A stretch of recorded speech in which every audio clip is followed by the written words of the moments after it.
কেউ তাদের শিখিয়ে দিয়েছিল এগুলো করলে নাকি জিহাদ হবে। আর জিহাদ করে কি হবে? জিহাদ করে নাকি গোটা ইন্ডিয়াকে দখল করে নেওয়া যাবে। আর গোটা ইন্ডিয়াকে দখল করে কি হবে? গোটা ইন্ডিয়াকে দখল করে নতুন রাষ্ট্র হবে। ট্যুরিস্ট ভিসা ব্যবহার করেই তো সন্ত্রাসবাদী জঙ্গি যে গোষ্ঠীগুলো রয়েছে তাদের সদস্যরা জেএমবি বলুন আর যা যা বলুন সব তো ঢুকে যায়। এদের কি উদ্দেশ্য ছিল? ভারতে যে সমস্ত জায়গায় মুসলিমরা রয়েছে তাদেরকে ব্রেন ওয়াশ করে এটা বোঝানো যে গোটা ইন্ডিয়াটাই একটা সময় মুসলিম রুলে চলে আসবে। এখনো সুযোগ রয়েছে বিএনপির তারেক সরকারের কাছে। ডক্টর মোহাম্মদ ইউনূস যে ভুল করেছিলেন তিনি প্রায়শ্চিত্ত করতে পারেন এনাকে আবার পুনরায় জেলে পুরে।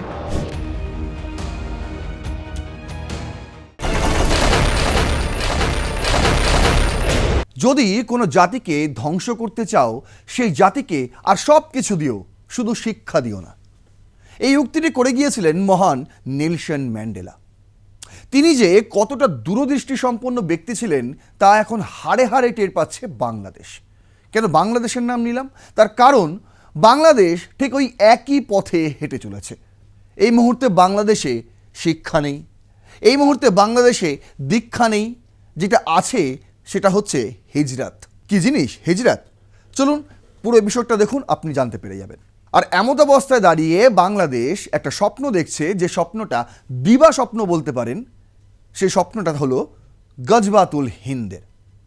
জানি না তাদেরকে কে এই জিনিসটা শুনিয়েছে, আদৌ হাদিসে এই ধরনের কিছু লেখা আছে হ্যাঁ কি না, কিন্তু কিছু থাকে না কয়েকজন যে গাছে কাঁঠাল আর গোফে তেল লাগিয়ে বসে থাকে, সেই অবস্থা হয়েছে এখন বাংলাদেশ এবং তাদের পরিচালনকারী পাকিস্তান, পাকিস্তানের আইএসআই, একটি সংগঠন যার নাম IMK।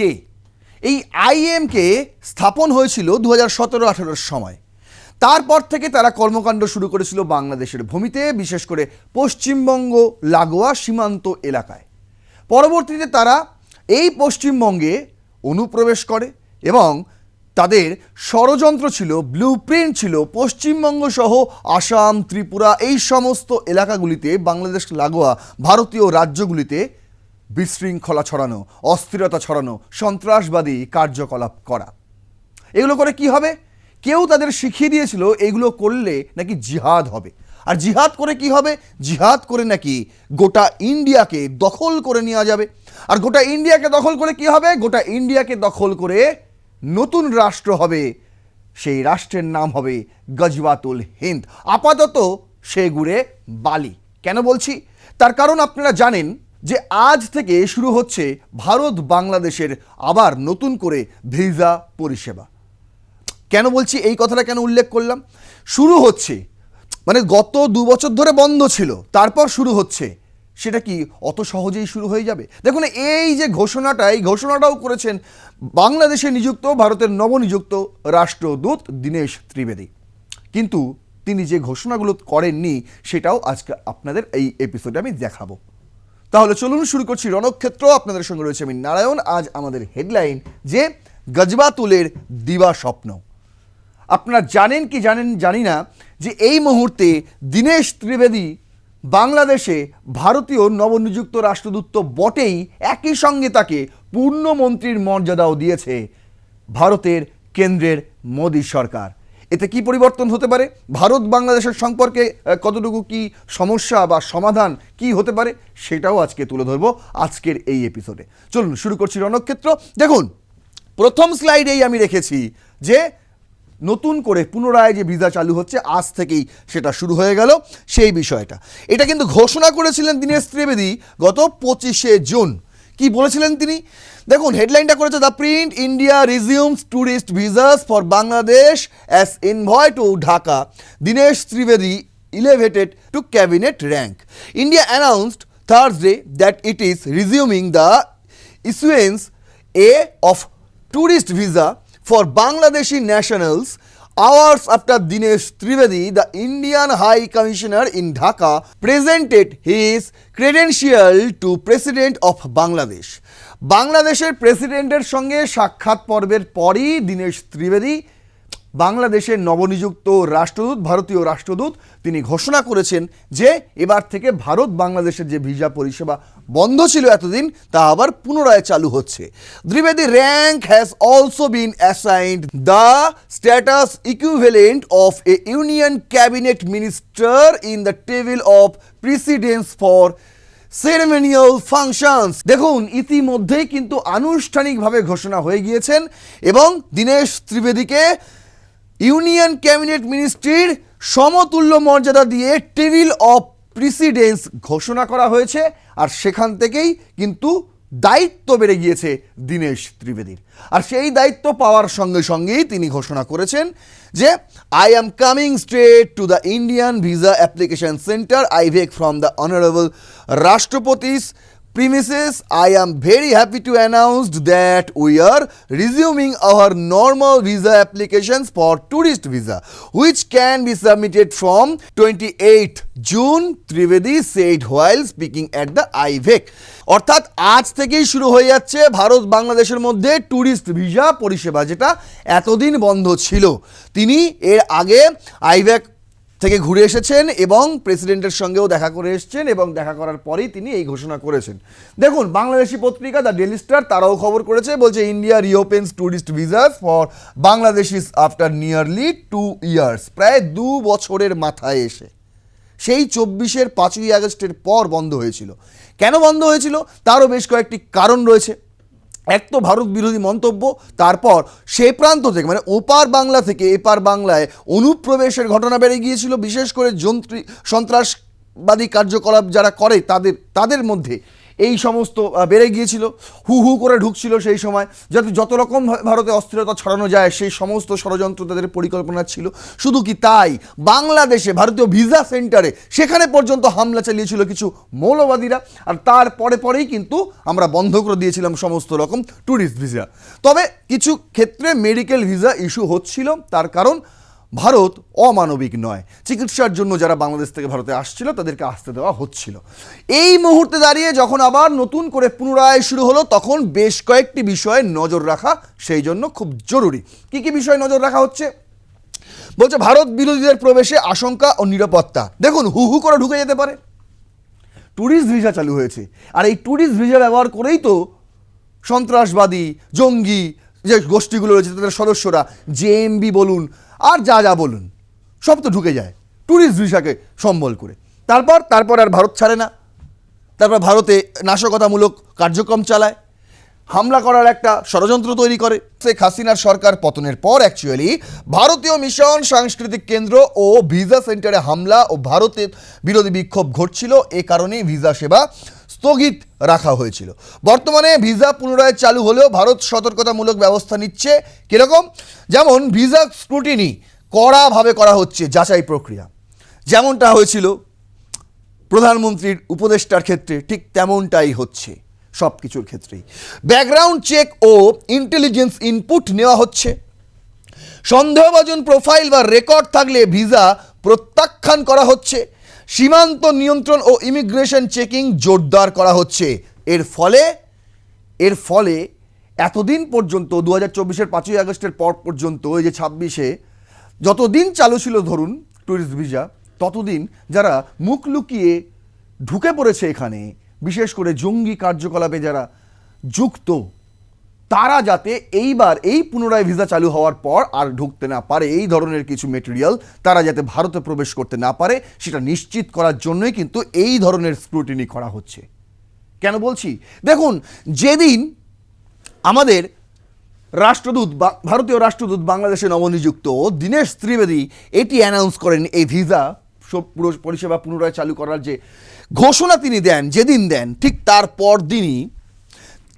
পরের দিনই 26শে জুন এনআইএ চার্জশিট ফাইল করে against 11 JMB operatives from Bangladesh for expanding jihadi network in Assam, West Bengal and Tripura, যার কথা আমি শুরুতেই আপনাদের বলছিলাম।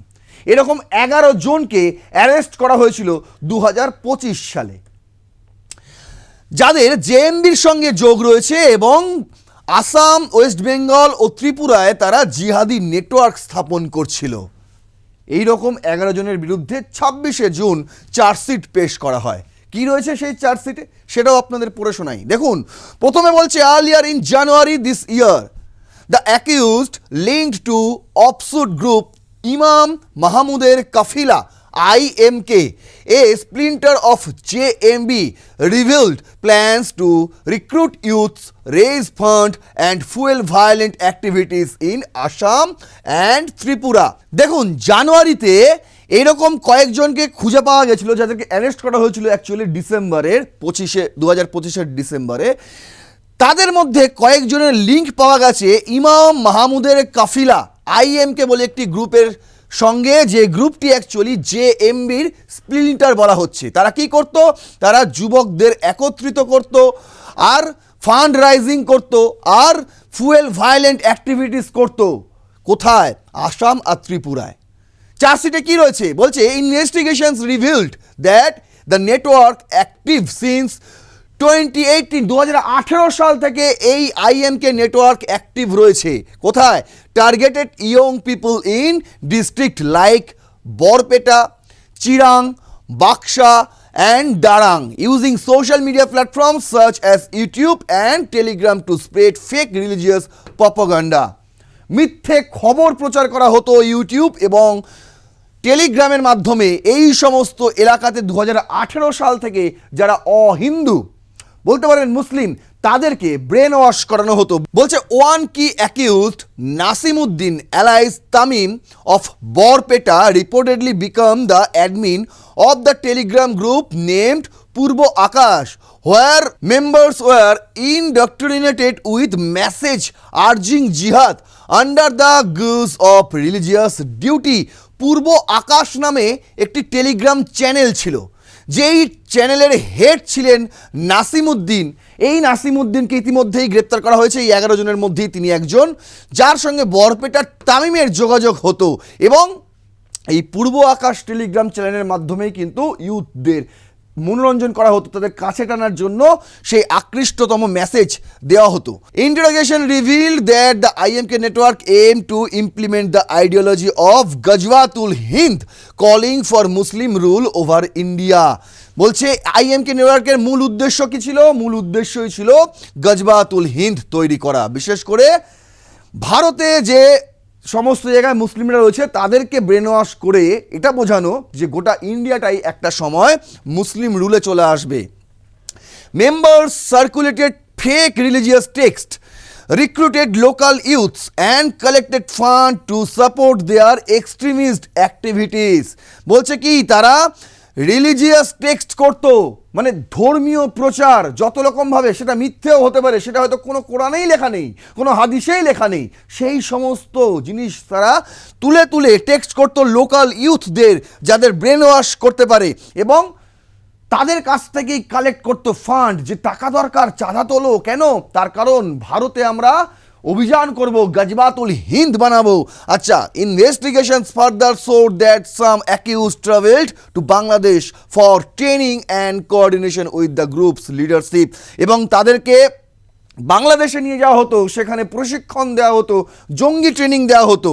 বলছে according to Assam STF, the arrested the subsequent confusions have exposed the network's modus operandi, এবং আসাম থেকেই এর মূল যে শিকড়, সেই শিকড়টাকে উবড়ে নেওয়া হয়েছে। আর তারপরই দেখা গেছে, দেখুন 2025-এর 30শে ডিসেম্বর খবর হয়েছিল 11 জনকে অ্যারেস্ট করা হয়েছিল আসাম ত্রিপুরায়। কার সঙ্গে? বাংলাদেশের র্যাডিক্যাল গ্রুপের সঙ্গে লিঙ্ক রয়েছিল তাদের, সেখানেও কিন্তু নাম রয়েছে ইমাম মাহমুদের কাফিলা, একটি সংগঠন IMK, যেটা JMBর ভাই বলা হচ্ছে, JMBর শাখা সংগঠন বলা হচ্ছে। দেখুন, তাদের মধ্যে এই হচ্ছে তারা অভিযুক্ত সন্ত্রাসবাদী জঙ্গি বলতে পারেন। এদের কি উদ্দেশ্য ছিল? এদের উদ্দেশ্য ছিল ভারতে মুসলিম শাসন কায়েম করতে হবে।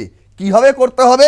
এইবার আপনাদের একটুখানি গল্পটা বলি। দেখুন কীরকম প্রপাগান্ডা ছড়ানো যায়, সেটা বিবিসির এই আর্টিকেলটা থেকে আপনাদের সুন্দরভাবে বুঝিয়ে দেবো। এই আর্টিকেলটি হয়েছিল 2023-এর 15ই আগস্ট, তখনও শেখ হাসিনা বাংলাদেশের প্রধানমন্ত্রী। দেখুন কি বলছে, বলছে নতুন জঙ্গি দল ইমাম মাহমুদের কাফেলা সম্পর্কে যা জানা যাচ্ছে। বাংলাদেশের পূর্বাঞ্চলের একটি জেলা মৌলভীবাজারে অভিযান চালিয়ে কয়েকজনকে গ্রেপ্তার করার পরে পুলিশ বলছে এরা নতুন একটি জঙ্গি দলের সদস্য। প্রথমে আপনারা বলে রাখি যে এই যে দেখালাম 2025-এর 30শে ডিসেম্বর এই খবর করেছিল দ্য হিন্দু, মানে ওই সময়ই কিন্তু এই 11 জনকে গ্রেপ্তার করা হয়েছিল আসাম ত্রিপুরা থেকে 2025-এ। আর এই খবরটা আপনাদের দেখাচ্ছি 2023-এর 15ই আগস্ট, মানে আর আপনাদের শুরুতেই আমি যেটা বললাম 2018-তে স্থাপন হয়েছিল এই সংগঠনটা, শুরু হয়েছিল এদের পথ চলা আইএমকের। 2018 থেকে 2023 ততদিনে বাংলাদেশের প্রশাসন কিন্তু জানতো না এই ধরনের একটি সংগঠন বাংলাদেশের ভূমিতেই গড়ে উঠছে, যে সংগঠন আগামী দিনে ভারতে গিয়ে মুসলিম শাসন কায়েম করার জন্য আন্দোলন করবে, তারা তখনও জানতো না। জানলো কবে? 2023-এ প্রথমবার আগস্ট মাসে তারা জানতে পারলো যে মৌলভীবাজারে নাকি এরকম কিছু সংগঠন তারা এই ধরনের জঙ্গি প্রশিক্ষণ দেওয়া করছে। সেই সময় শেখ হাসিনা ছিলেন প্রধানমন্ত্রী, তাই পুলিশ প্রশাসন অবিলম্বে অ্যাকশন নিয়েছে। সেখানে তারা অভিযান চালায় এবং চালিয়ে যে জঙ্গি দলের প্রায় প্রত্যেককে গ্রেপ্তার করে। বলছে এই দলটির নাম ইমাম মাহমুদের কাফেলা, যারা গত কয়েক মাস ধরে সংগঠিত হওয়ার চেষ্টা করছিল। সোমবার গ্রেপ্তার করা 9 জনকে আদালতে হাজির করলে আদালত তাদেরকে কারাগারে পাঠিয়ে দেয়। অন্যদিকে সোমবার মৌলভীবাজারে এই জঙ্গি দলের সদস্য সন্দেহে আরও 17 জনকে আটক করেছে স্থানীয় পুলিশ। ঢাকা থেকে কাউন্টার টেররিজমের একটি দল গিয়ে তাদের জিজ্ঞাসাবাদ করছে। বলছে counter terrorism and transnational crime CTTC প্রধান অতিরিক্ত পুলিশ কমিশনার ছিল সেই সময় তৎকালীন 2023 মোহাম্মদ আসাদুজ্জামান। তিনি বিবিসি বাংলাকে বলেছিলেন যে কথিত ইমাম মাহমুদ নামে কিছুদিন আগে জঙ্গি দলটি সংগঠিত হতে শুরু করে। এর অনুসারীরা মনে করেন ইমাম মাহাদির অগ্রবর্তী হিসেবে ইমাম মাহমুদ অবতীর্ণ হয়েছেন। বিভিন্ন হাদিস গ্রন্থে বলা হয়েছে যে ইমাম মাহাদির আগে ইমাম মাহমুদ নামে দুর্বল প্রকৃতির একজন ব্যক্তির আবির্ভাব হবে।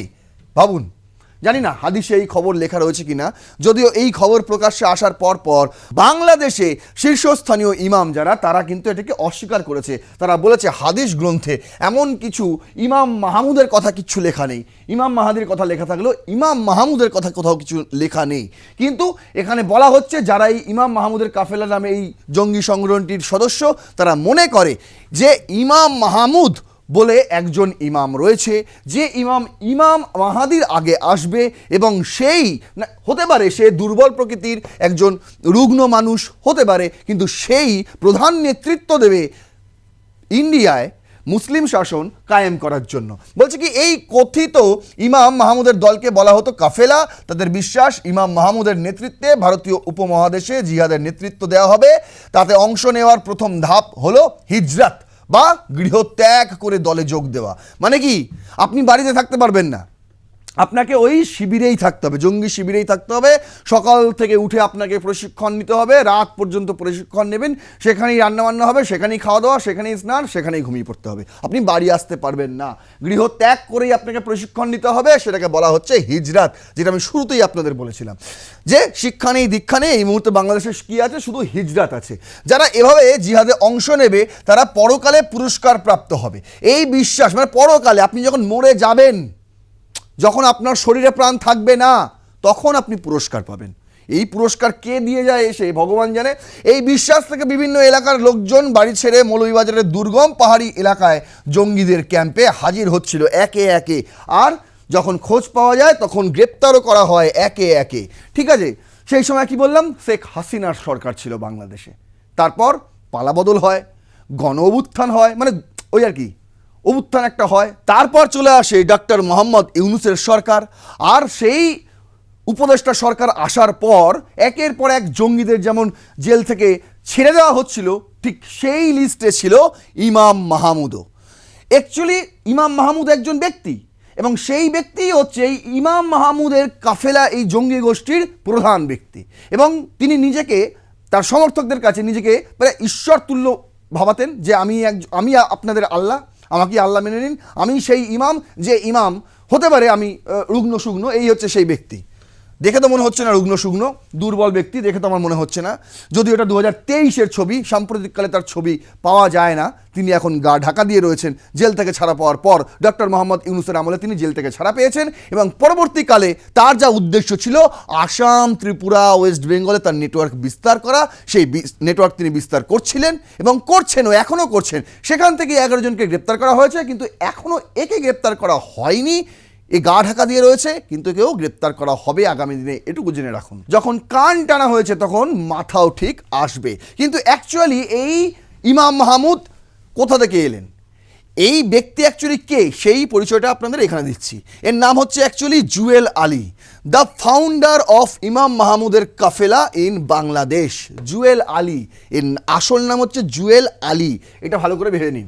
বলছে জুয়েল মাহমদ ওরফে ইমাম মাহমুদ আবদুল্লাহ, তার অনেক পরিচয় রয়েছে, তার সোহেলও নাম রয়েছে, জুয়েল আলীও নাম রয়েছে। আসলে যারা জঙ্গি হয় না, সন্ত্রাসবাদী, তাদের একাধিক পরিচয় থাকে। যখন যেখানে যে পরিচয় দিতে হয় তখন সেখানে সেই পরিচয় দিয়ে দেয়, তাদের পরিচয়পত্রও থাকে একাধিক, সবই ভুয়ো। এর মূল পরিচয় হলো নাটোর জেলার বাগাতিপাড়া থানার উত্তর গাঁওপাড়া গ্রামে তার জন্ম। শারীরিকভাবে তিনি পক্ষপাতগ্রস্ত এবং দুর্বল, সেই জন্যই তাকে দুর্বল বলা হয়। মানে তিনি অ্যাবনর্মাল টাইপের, নর্মাল নয়, যাকে বলা হয় শারীরিকভাবে বিশেষভাবে সক্ষম, সেরকম একজন ব্যক্তি, যার পূর্ব পরিচয় হচ্ছে জামাত উল মুজাহিদিন বাংলাদেশ, জেএমবির তিনি একজন সদস্য ছিলেন। 2019 এবং 20 সালে একাধিকবার তিনি গ্রেপ্তার হয়েছিলেন। সংগঠন শুরু করে নিজের সংগঠন ইমাম মাহমুদের কাফেলা, সেটা 2018 সালে। এটি জেএমবির একটি অফশুট শাখা বলে মনে করা হয় এবং বলাও হয়, পুলিশও স্বীকার করেছিল সেই সময় বাংলাদেশের। তার দাবি ও আদর্শ, তিনি নিজেকে ইমাম মাহমুদ হাবিবুল্লাহ বলে দাবি করেন এবং তা তিনি প্রচার করেন। তিনি নাকি হাদিস অনুসারে ইমাম মাহাদির আগে আসা ইমাম মাহমুদ, যদিও হাদিসে এরকম কোনো কিছু উল্লেখ নেই। আচ্ছা, তিনি গাজওয়াতুল হিন্দ, ভারতীয় উপমহাদেশের জিহাদ এর নেতৃত্ব দেবেন বলে তিনি তার সমর্থকদের বলেছিলেন। এই বলেই কিন্তু তিনি সমর্থক আদায় করতেন, সবাইকে জঙ্গি বানাতেন। আর তার সঙ্গে সাহেবে কিনার নামে আরেকজনও থাকবেন বলে বলা হয়েছিল এবং সেইখানেই উদ্বুদ্ধ করা হতো এই লোকটিকে, নাসিম উদ্দিন যার নাম, তাকেই নাকি বলা হতো সেই নাকি সাহেবে কিরান হতে চলেছে। তার অনুসারে নামে বায়াত আনুগত্যের শপথ নিয়ে সংগঠনে যোগ দেয় তারা। সোশ্যাল মিডিয়া, বই ও ভিডিওর মাধ্যমে প্রচার চালায় এবং সেই প্রচার এখনও চলছে। কিন্তু আমি যে শুরুতেই বললাম, সেগুড়ে বালি, সেই স্বপ্ন দিবা স্বপ্নই থেকে যাবে।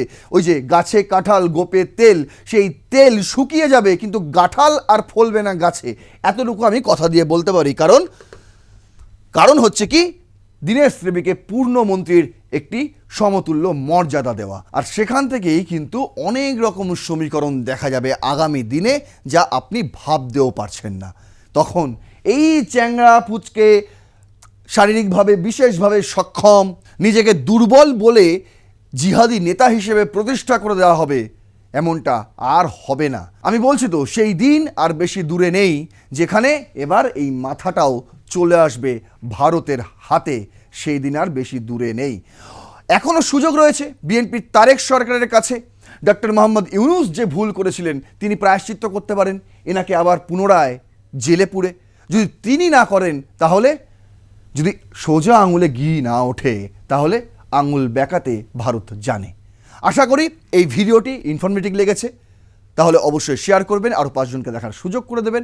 আপনার মূল্যবান বক্তব্য অবশ্যই কমেন্ট বক্সে লিখবেন, লাইক করবেন ভিডিওটি, সাবস্ক্রাইব করবেন। আর প্লাস নিউজ 24x7 এই ধরনের চাঞ্চল্যকর রিপোর্ট আগামী দিনে আরও তুলে নিয়ে আসবো। তার জন্য দেখতে হবে আপনাদের রণক্ষেত্র। ততক্ষণ পর্যন্ত জয় হিন্দ, বন্দে মাতরম। কি রে, তোর বেশ র্যাশ হয়েছে দেখছি। হ্যাঁ রে, কি করবো বলতো, র্যাশগুলো কিছুতেই কমছে না। অনেক কিছু ইউজ করলাম, তবুও কমছে না। আমার মনে হয় তোকে কোনো একজন ভালো ডার্মাটোলজিস্টের কাছে দেখানো উচিত। তুই ঠিক বলেছিস, কিন্তু কোনো ভালো ডার্মাটোলজিস্ট থাকলে একটু সাজেস্ট কর না প্লিজ। এই তোর তো একবার র্যাশ হয়েছিল না, তুই কোথায় দেখিয়েছিলিস? তুই একবার গৌরীদেবী হসপিটালসে দেখাতে পারিস, ওখানে ভালো এক্সপিরিয়েন্স ডার্মাটোলজিস্ট আছে।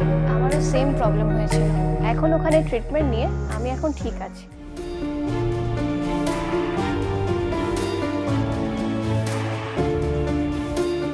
গৌরী দেবী হসপিটাল, রাজবাঁধ, দুর্গাপুর।